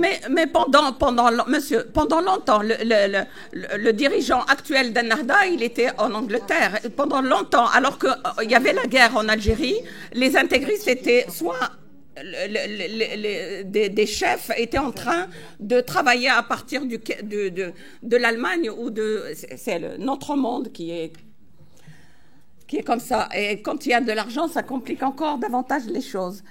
On pourrait peut-être soit arrêter là, soit revenir à une question d'écriture, plutôt que le politique. Est-ce qu'il y a une dernière question sur l'écriture? J'ai les 2 micros. S'il vous plaît. Est-ce que vous voudriez terminer sur vos prochains projets littéraires, justement? Oh non. C'est pas de la superstition, mais tant qu'un texte n'est pas achevé, je n'en parle pas. Voilà. Donc je suis en cours d'écriture. J'aurai fini le premier jet peut-être cet été ou je ne sais pas. Donc c'est un livre qui ne paraîtra pas avant l'année prochaine. C'est trop tôt. Je peux en parler quand je l'ai envoyé vers mon éditeur, mais pour l'instant il est encore à l'état inachevé. Donc là, on dit, il y a je et lui. Et je suis dans la peau de deux hommes. C'est je reviens à la guerre d'Algérie et c'est une histoire de deux gamins séparés par la guerre. Deux garçons, donc, qui ont des chemins très différents.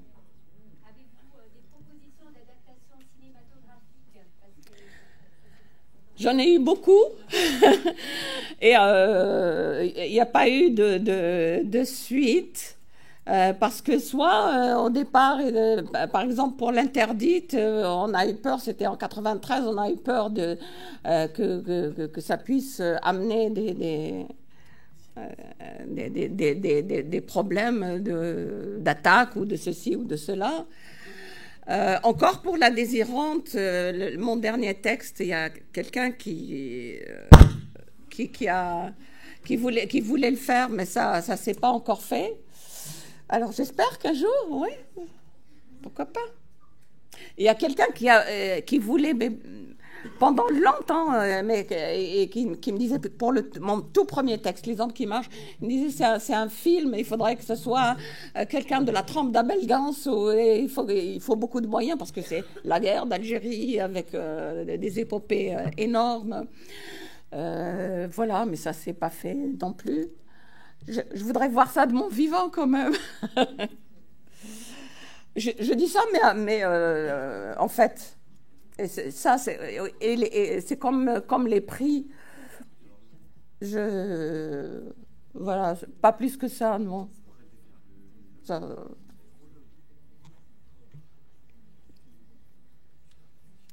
va?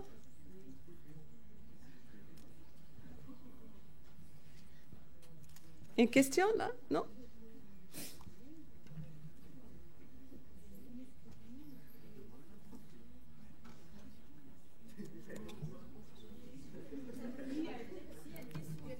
Oui.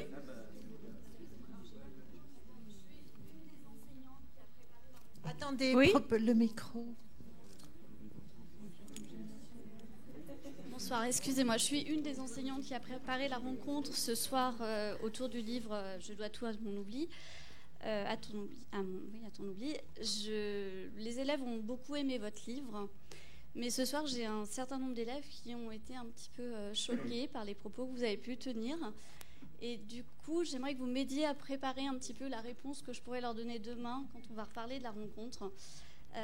Est-ce que vous faites quand même une distinction entre l'intégrisme et l'islam modéré, puisque ces élèves ont eu l'impression finalement d'être un peu blessés par les propos que vous avez non. Voilà, ont pu être blessés par les propos que vous avez pu tenir, alors que je pense qu'on est vers une ouverture vers la tolérance, la laïcité. Ils sont... Voilà, moi j'ai eu 2 élèves là qui sont partis extrêmement touchés par certains propos. Et ma question était plutôt que de lutter pour plus de tolérance, est-ce que votre position finalement n'amène pas à lever des barrages? Vous comprenez ce que je suis en train de vous dire? Ça les a heurtés.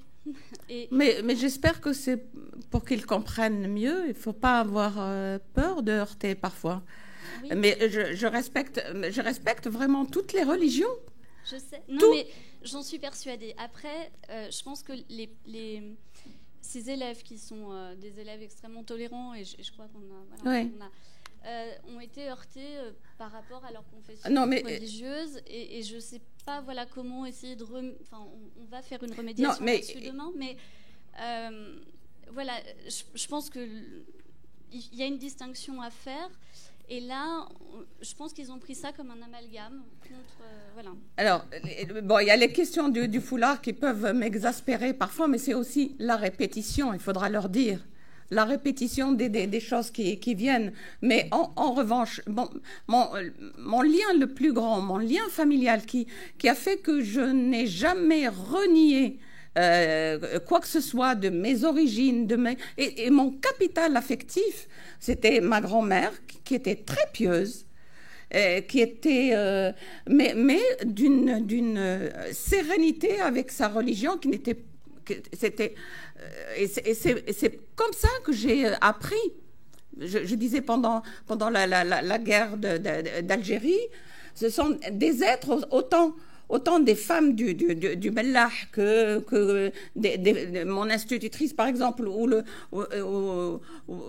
d'autres personnes, des Français, comme quelqu'un de ma grand-mère, des gens comme ça qui par le capital d'affection qu'ils me donnaient, d'attention, ont fait que j'avais... Mes frontières intérieures étaient pacifiées. Et donc, je pouvais passer du monde pauvre de chez moi vers l'école, traverser les stades sans faire l'amalgame, justement, et sans me dire les Français sont méchants, les Français... Je voyais bien qu'il y avait les militaires qui faisaient le sale boulot, et qu'à côté de ça, chez les autres, il y avait des gens de grande dimension. Et il y avait aussi des pères blancs. Je disais tout à l'heure qu'il n'y avait que 10% de la masse scolarisable des enfants qui étaient... Il y avait des pères blancs qui prenaient les gamins qui étaient éjectés de l'école et qui leur faisaient suivre un parcours sans essayer de les endoctriner ou de faire en sorte qu'ils deviennent chrétiens. Et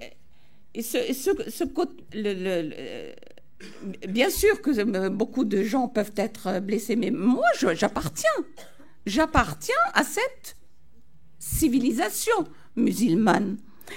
C'est une foi, d'accord, mais c'est aussi une civilisation. Il y a eu d'immenses poètes dans la langue arabe. Je disais que même le texte, le Coran est un texte magnifique. J'aimerais pouvoir l'entendre sans le parasitage qu'il y a autour. J'ai le plus grand respect pour les religions, toutes les religions, quand elles sont constitutives de l'individu et qu'elles n'aient pas les prétentions d'aller embrigader ou d'empiéter la liberté, quand elles participent de l'épanouissement de l'être et qu'elles l'ouvrent sur le monde au lieu de l'enfermer de plus en plus. Et c'est vrai que être musulman en Europe, ça peut être difficile parce qu'il y a une certaine visibilité qui fait tort ici et qui fait l'amalgame entre... Moi, je ne le fais pas. Moi, j'ai ce discours peut-être tonique parfois parce que je considère qu'un certain type de vêtements, un certain comportement relève de l'uniforme de l'intégrisme. Et ça, je l'ai combattu toute ma vie. Donc, ça fait partie de mes combats. Et si je heurte des gamins, j'espère ne pas heurter des fois, même quelle qu'elle soit, mais les stigmates du religieux politique. Je tiens un discours politique. Moi, je le dis, je suis athée, mais je n'ai aucun mépris au contraire. Il n'y a pas de souci là. C'est le discours politique du religieux, d'où qu'ils viennent. Et monsieur, au fond, vous avez souligné tout à l'heure qu'ils se nourrissaient les uns des autres et qu'ils font pour... Bon, voilà. Et si je les ai choqués, j'espère que vous leur expliquerez cela et qu'ils réfléchissent à la chose. vous permettez. J'entends beaucoup de gens qui s'affichent en public avec tel ou tel signe religieux et qui disent oui, mais c'est ma liberté. Mais le problème de la liberté, c'est que la liberté de chacun s'arrête où commence celle de l'autre, quoi. Alors la liberté de pratiquer sa religion s'arrête au moment où on sort dans la rue et en respectant la liberté des gens qu'on ne connaît pas. Moi, je connais une personne qui a le foulard je connaîtrais une personne qui a le foulard, je discute avec elle en privé, ça pose pas de problème. Je rencontre chez elle ou chez moi, peu importe. Elle peut parler de tout ce qu'elle veut. Mais dans la rue, tant que je connais pas cette personne, moi, ça me gêne quelque part. Et d'autre part, j'aimerais rajouter si... On va pas revenir parce que, à ce... moi, j'affiche pas mes convictions dans la rue. En 4x3, je veux dire je suis catholique, je suis ci, je suis ça. Voilà.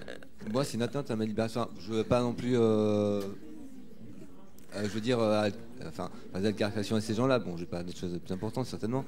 Mais après, d'autre part, les gens se plaignent, justement, qu'on les méprise ou qu'on les regarde de travers.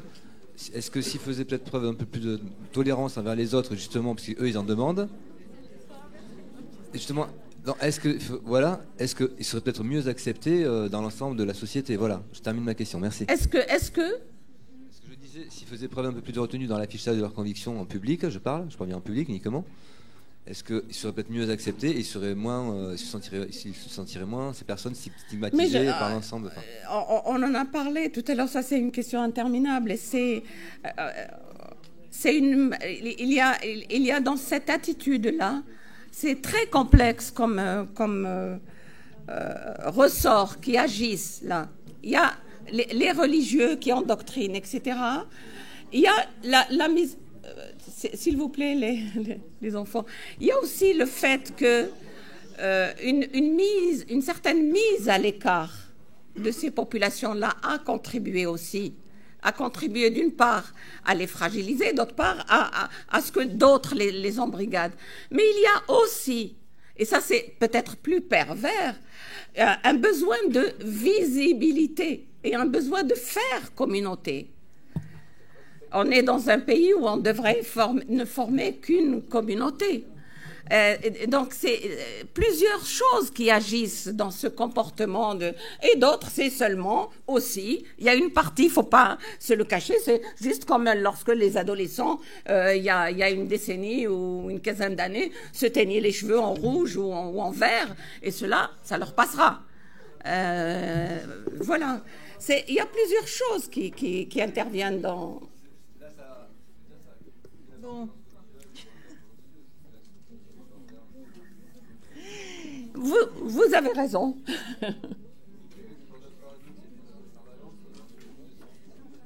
J'entends rien là, j'entends rien. Bon, allez, on arrête un peu. Bon, on arrête là. Merci, on avait décidé. Merci beaucoup.